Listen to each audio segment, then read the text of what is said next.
Looking to set up a subsidiary in Japan? Then you've come to the right place. In this video, we'll explore how to set up a subsidiary in Japan for your parent company, the differences between a subsidiary and a branch office in Japan, and an overview of the cost and process involved in setting up a subsidiary in Japan. Here's a quick overview of what we'll cover in this video. By the end of this presentation, you'll have a complete understanding of the subsidiary setup process in Japan and know whether this is suitable for your company. We will talk about the 4 features of a subsidiary in Japan. What's the difference between a subsidiary and a branch office? Who should be considering setting up a subsidiary in Japan? What is the setup process? What are some additional documents required from your parent company? And what are the setup costs? And finally, we will share how SmartStart Japan can make this entire process seamless for you. From consultation to full service incorporation support, we are here to ensure your expansion is successful. Now, let me introduce our team. First, we have our co-founder, Tae-Jin Yoon. Born and raised in Japan, TJ brings years of experience in investment advisory and international relations. Fluent in both English and Japanese, he has guided over 25 companies and successfully managed 40 subsidy and loan applications in Japan. Tae-Jin is your go-to expert for navigating the complex setup requirements here in Japan. Next, we have Tyson Bettino, our co-founder who specializes in revenue growth and advisory services. And finally, here's me, Heiken, the marketing manager and the content creator here at SmartStart Japan. I'm dedicated to bringing you insights on how to successfully launch your business in Japan. So let's dive into the 4 essential features of a subsidiary in Japan. These are critical to understanding why a subsidiary might be the right structure for your business expansion. The first key feature is liability. A subsidiary is basically an independent legal entity, which means that the parent company's liability is limited to the equity it has invested in the company.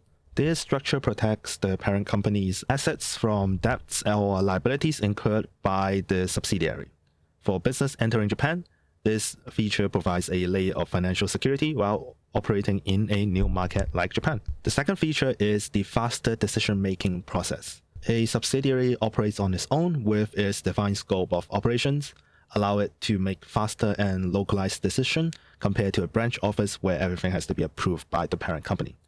This autonomy is especially useful in Japan, where adapting to the local market and culture and regulatory requirements is often requires swift and independent action from the parent company.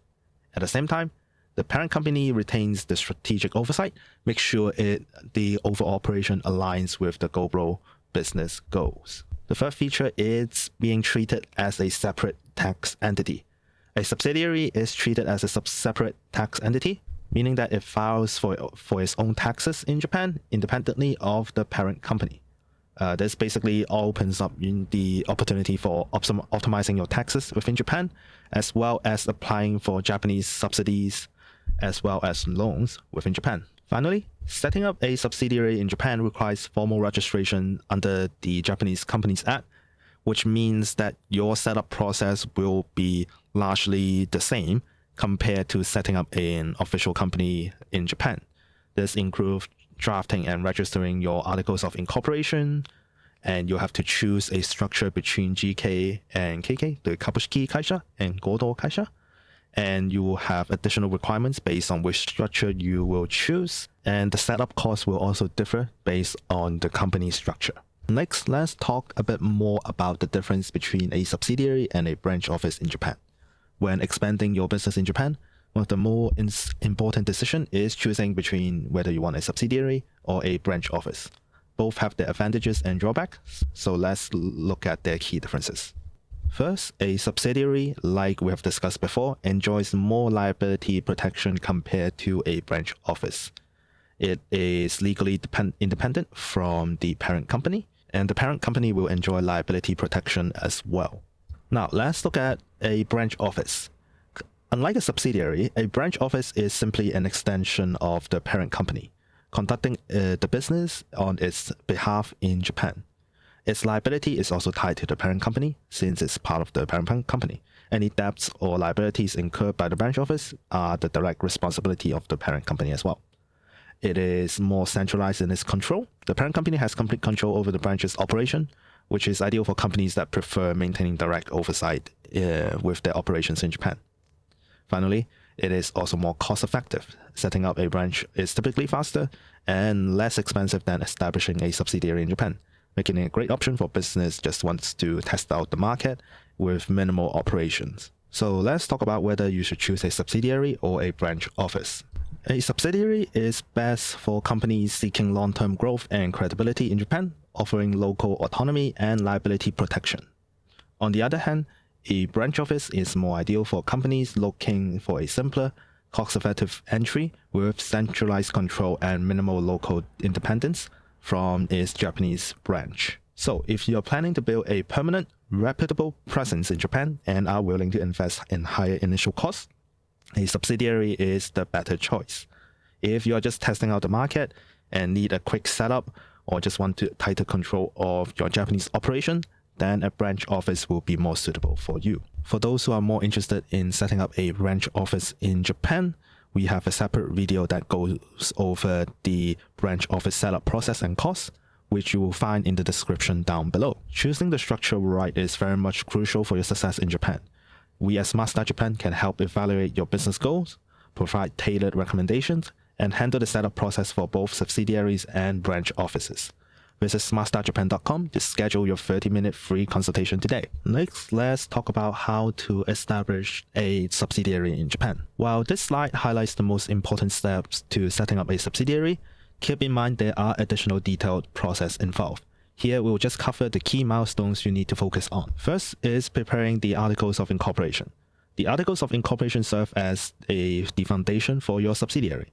This document outlines the company's purpose, structure, head office, as well as capital contributions. For purpose, clearly define your business activities in Japan. Make sure it aligns with the parent company. For structure, you basically outline the roles of directors, shareholders, and their contributions to the company. For head office, where basically your subsidiary will operate in Japan. And finally, contribution will be the initial investment by your stakeholders. For a Kabushiki Kaisha, notarization of the Articles of Incorporation is needed and must be completed by a Japanese public notary.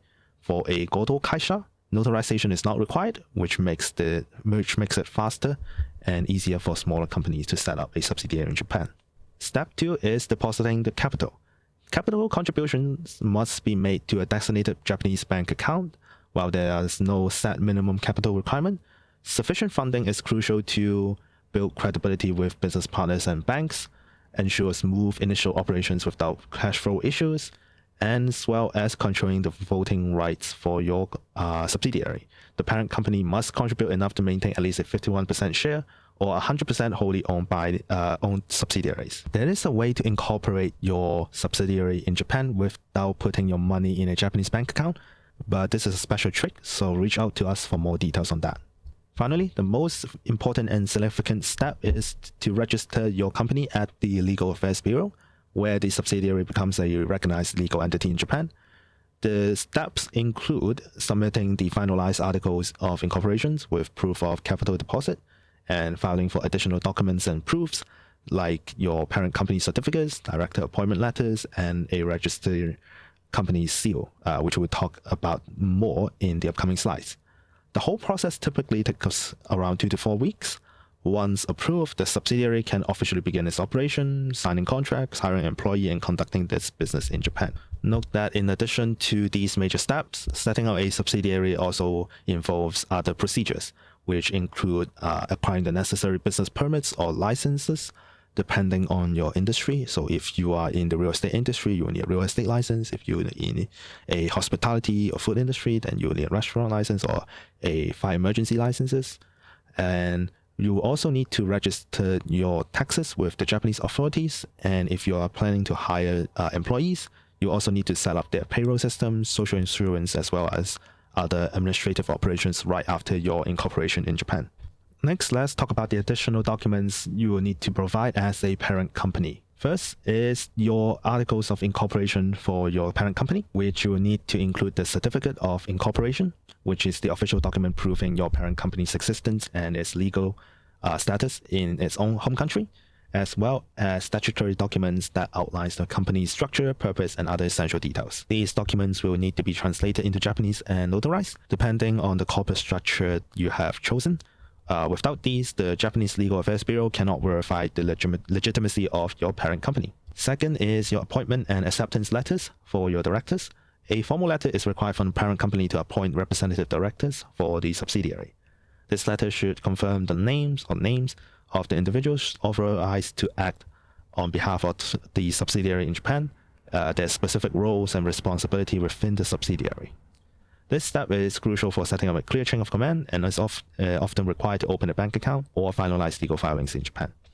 Finally, you also need a Japanese company seal or inkan, which is an essential part of doing business in Japan, which is used for authenticate official documents such as contracts and bank agreements, and serve as the legal signature of the subsidiary. If the parent company does not have a corporate seal, then you must create a new one for your subsidiary here in Japan. Note that in addition to all these documents, the usual document for setting up a business in Japan also applies. So for example, your proof of registered address, which proves that you are actually own the head office address in Japan, as well as the identification of your representative also applies, like an ID card or passport.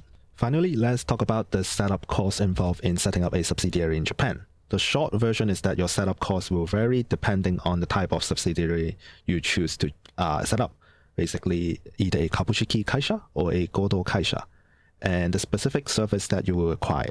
Here's a small breakdown of the key costs involved. For kabushiki kaisha, you'll expect around 50,000 yen for notarization, around 150,000 yen in terms of your registration, and depending on the various service support that you will require, it will cost anywhere between 100,000 to 150,000 yen. For a godo kaisha, since your notarization is not required, you only need to pay the registration and the various service fees, which comes to around 150 to 160,000 yen.